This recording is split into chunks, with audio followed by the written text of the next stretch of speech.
Now, from WYDC TV, this is Big Fox News at 10.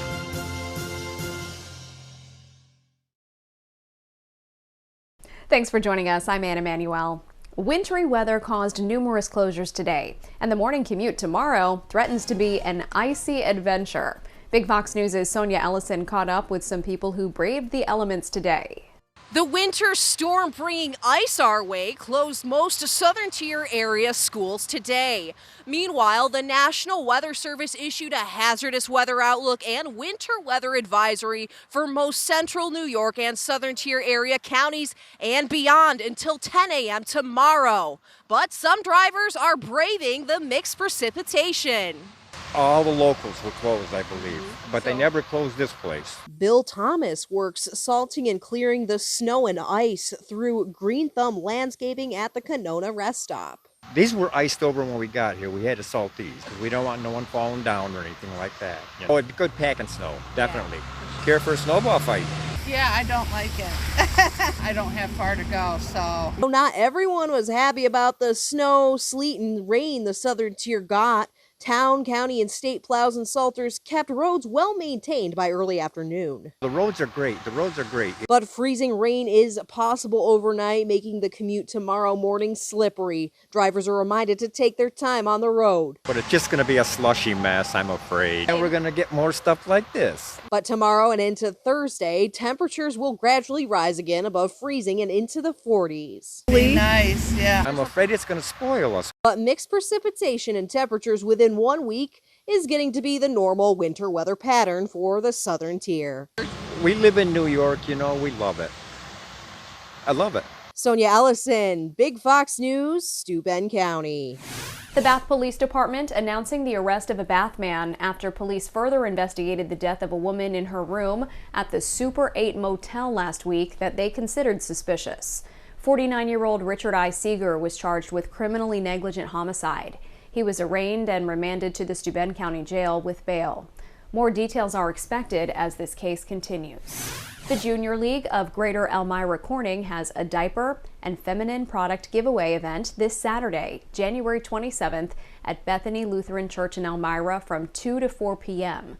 No income verification is required. Anyone in need of products is welcome.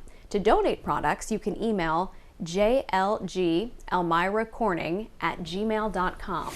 George Santos was back in court in New York on Tuesday. Santos arrived at Central Islip Federal Court on Long Island for a status conference on the federal case against him. He's charged with 23 counts, including wire fraud, money laundering, and identity theft. Santos was expelled from the House of Representatives on December 1st by a margin of more than 2.5 to 1. Senate negotiators are working on a border deal to go along with funding aid for Ukraine, Taiwan, and Israel. Some are hoping to have a bill on the floor this week, but there are several key differences they are still trying to work out. Connor Hansen has more from New York. Though we have made significant progress, there's still more work to do. Senators working on a deal to secure the southern border say they're close, but they aren't quite finished. We're working hard on a bipartisan basis to try to come up with a piece of legislation that will actually help begin to solve this crisis at the border. Senate Minority Leader Mitch McConnell has said he wants a bill on the Senate floor this week. Adding to the holdup, negotiators on both sides also need to come to an agreement on funding for Ukraine, Israel, and Taiwan. As leaders from both sides work to hammer out a deal, other Democrats and Republicans are blaming each other for the crisis. And some have accused each other of sabotaging the deal. If the Democrats were serious about the border, they could have done something when Joe Biden was in his first 2 years of office. Chuck Schumer ran the Senate and Pelosi ran the House. They did nothing, not one single immigration bill. We have the obligation to tune out the hard right chaos and let the negotiators finish their work. Too much hangs in the balance for our national security, for our border, for our friends around the world. As negotiations continue, House Republicans plan to move forward with articles of impeachment against Homeland Security Secretary Alejandro Mayorkas as soon as next week. In New York, Connor Hansen, Fox News. Defense Secretary Lloyd Austin is back on the job, making public remarks for the first time since his mysterious 2-week hospital stay. Alexandria Hoff has more. I am more determined than ever to work with our allies and partners. Defense Secretary Lloyd Austin giving brief remarks virtually to the Ukraine Defense Contact Group. It's the first time hearing from him since we learned about his 2-week stay at Walter Reed Hospital. He's been absent from the Pentagon for over a month now. But that's not stopping the military from responding to Houthi attacks in the Red Sea. The U.S. and U.K. leading a new round of airstrikes on Monday. But these were smaller in scale than what we saw 2 weeks ago. There were 8 locations in total, and the Pentagon says if there were any Houthi deaths, they expect the number to be low. The militants vowing to keep up their attacks on shipping until the fighting ends in Gaza. Our armed forces assure that they will continue to prevent the navigation of ships heading to the ports of occupied Palestine till they stop the aggression. Central Command says these attacks are degrading the Houthi rebel launch sites, and this was the first airstrike on this specific type of underground storage facility. But the White House admits the airstrikes aren't stopping the Red Sea attacks. And now lawmakers on Capitol Hill want to know more about the long-term plan for ending the Houthi threat. Thus far, it's not been a deterrent, and I have a lot of questions about what's the strategy, and I'm hoping to get answers to that question soon.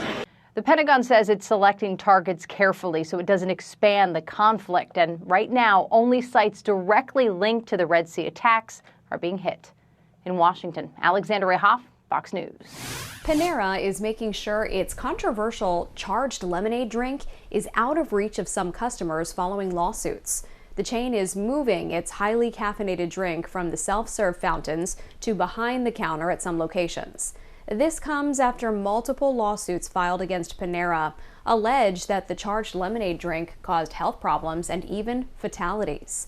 Some Panera locations are putting up signs warning customers about the drink's caffeine content.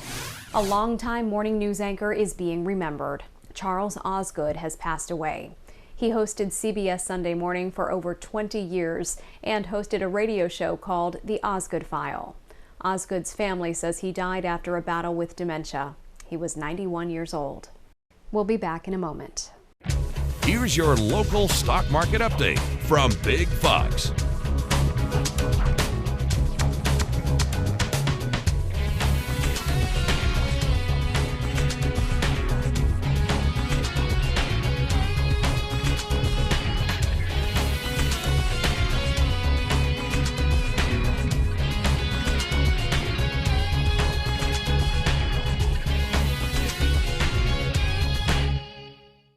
Now, your Twin Tiers forecast from Big Fox.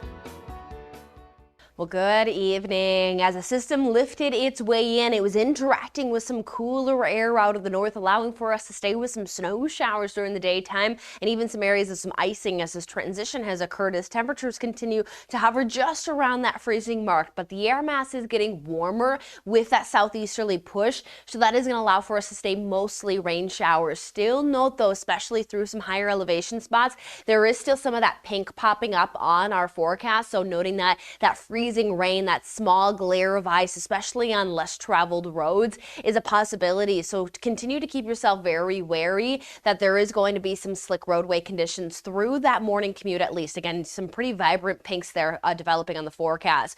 We'll note that a warmer air mass takes over by the afternoon. That's going to allow for round 2 of some areas of some moderate rain showers, though, as we will stay with that warmer air mass. And then we will have round 3 that is going to be on its way before we start to talk about working into some quieter conditions. But we'll see that at least through end of day Thursday, a rainfall accumulation ranging anywhere from about a ½ an inch to about 3/4 of an inch. So continuing to bring in a pretty saturated forecast here. January has been staying very active after staying with some quieter conditions early in the winter season. And this has been giving us really all variables from the snow, from the ice. And we're going to be talking about staying with some dreary weather for at least the next week before we could work into some quieter weather. But we are seeing that these systems that continue to push in do continue to trend out of the south. Not very strong winds, but enough that it's lifting that warm air mass in. So we're looking at a high of about 40 degrees, so bringing us back above normal. We'll see that we top off at about 40 in Elmira, Watkins Glen there around 39 degrees, Mansfield just around 39 as well. Into our Thursday morning, we see temperatures stay above that freezing mark. So after tomorrow morning, we move away from that icing threat. But again, stay very wary tomorrow morning again with some settled conditions, temperatures temperatures hovering just around that mark with some moisture within the area, even some fog, especially low-lying areas where conditions are quiet can create some freezing fog. So very wary of reduced visibility and icing. Thursday, not going to be as much of an icing risk. Still could see some areas of that fog, especially as some of those moderate rain showers will turn more showery, but we again continue to lift in that warmth, 50 degrees even for a high temperature on Thursday. Now Thursday we continue that southerly flow, but then it starts to switch Friday into Saturday, and we do bring a quick round of some cooler winds out of the north, even some strengthening there on Sunday, and that is going to push those temperatures down with a frontal system passing on by. So as rain showers come to an end into Friday, we hang on to about 51, and then that northerly wind Saturday into Sunday does push in. That cooling could allow for a little bit of some wintry mix with some precipitation on Sunday. So again, keeping an eye on some rain to snow there, and then we'll get a little cooling, but there will be a turnaround that we'll be watching for late next week.